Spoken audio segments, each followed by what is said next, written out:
मैया सती के मन में एक बात आ रही है, एक जा रही है।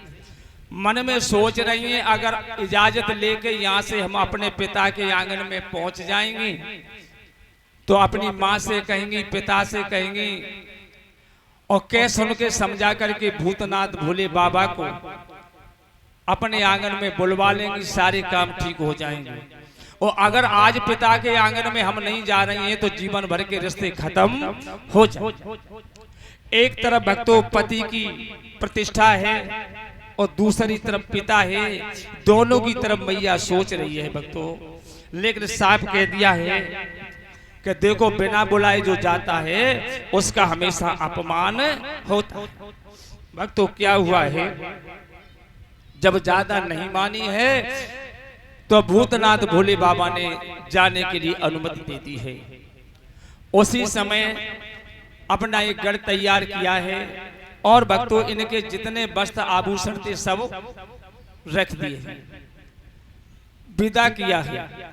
थोड़ी जैसे ही आगे बढ़ी, भूतनाथ भोले बाबा ने जब देखा है कि जहाँ निवास कर रहे हैं तो उनके कुछ वस्त्र रह गए थे, क्योंकि भूतनाथ भोले बाबा त्रिकालदर्शी हैं।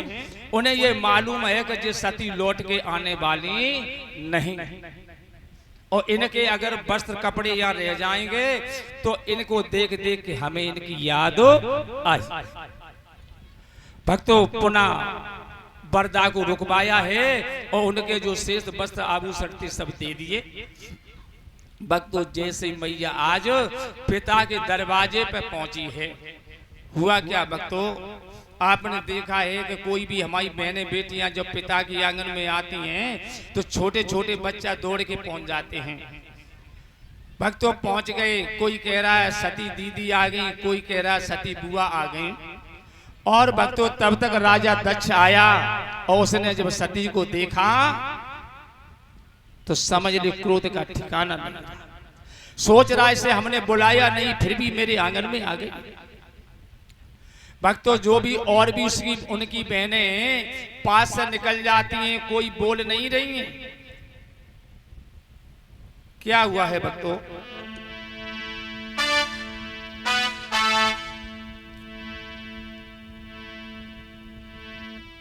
पहुंची पर दादू नहीं पहुंची, पहुंची बहनाई ठलाई हुई।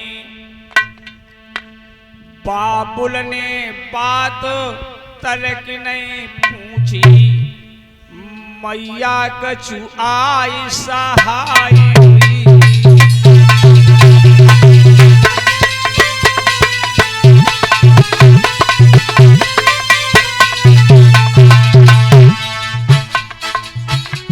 पहुंची पर दादू नहीं पहुंची, पहुंची बहनाई ठलाई हुई। बाबुल ने बात तलक ने पूछी, वो मैया आई सहाय हुई।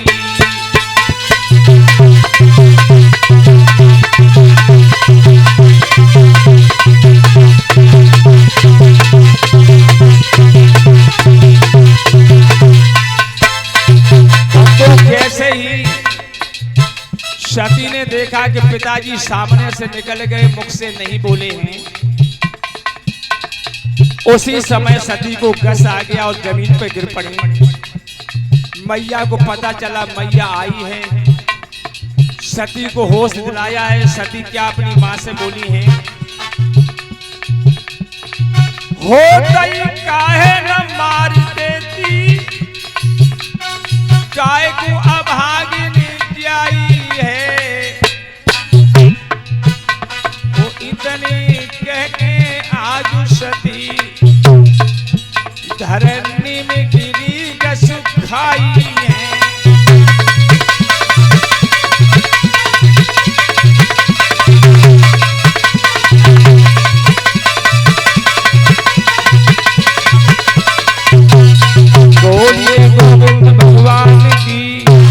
भक्तों आज तो मैया सती जो भोलेनाथ ने कहा उनके सामने वही आया। मैया से कहने लगी, मैया अगर तुझे मेरे साथ में मेरा इतना अपमान करना था तो जब हमने जन्म लिया हमें तभी मार देती, तूने हमें जिंदा क्यों रखा। माँ ने भक्तों सती को समझाया है, आंगन की ओर ले जाना चाहती हैं लेकिन सती ने आंगन की ओर कदम नहीं बढ़ाया। सोच रही है मेरा अपमान, अब हम आंगन की तरफ कदम नहीं बढ़ाएंगे। भक्तों उनके दिल में एक ही बात है, देख रही है कि मेरे भूतनाथ भोले बाबा का स्थान यज्ञ में है या नहीं। भक्तों यज्ञ की तरफ जब कदम बढ़ाया तो सारे देवताओं का यज्ञ में स्थान है लेकिन भूतनाथ भोले बाबा का कहीं स्थान नहीं। एक बात बता दें माताओं, वास्तव में जब पति का अपमान हो तो पत्नी वही अपने पति के अपमान को कभी सहन न करे। आज मैया ने जब देखा कि हमारे प्रभु का कोई से यज्ञ में स्थान नहीं है, भक्तों हम किन शब्दों में वर्णन करें कि माँ को कितना दुख हुआ है। भक्तों उसी समय बड़े ही दुख का अनुभव करती हैं और उसी समय मैया सती ने जो है रो करके क्या कह रही हैं, मैं इन दोनों से परे अभी दूसरा विधान रचाऊंगी। बलि के बकरा बलि से पहले अपनों बलिदान चढ़ाऊं।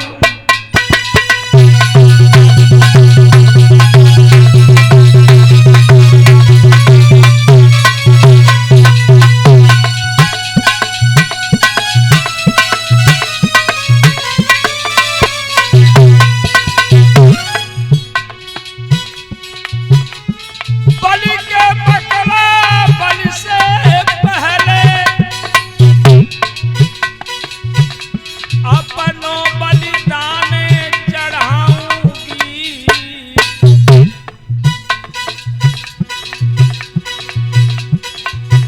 के बकरा बलि से पहले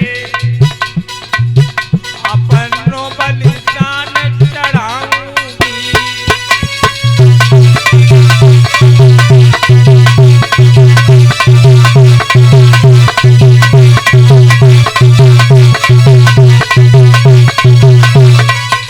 और भैया क्या कह रही है,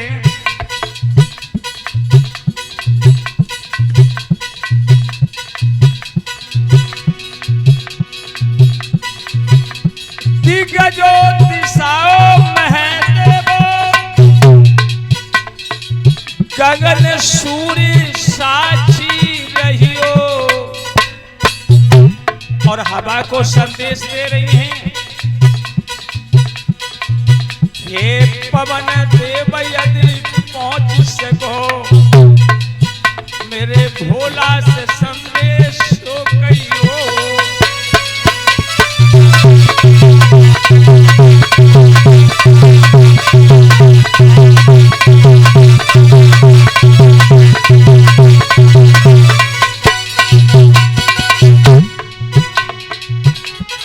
पवन देव यदि पहुंच सको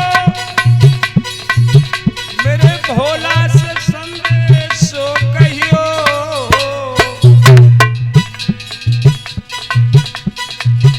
यदि पवन देव तुम पहुंच सको मेरे भोला से संदेश कहियो।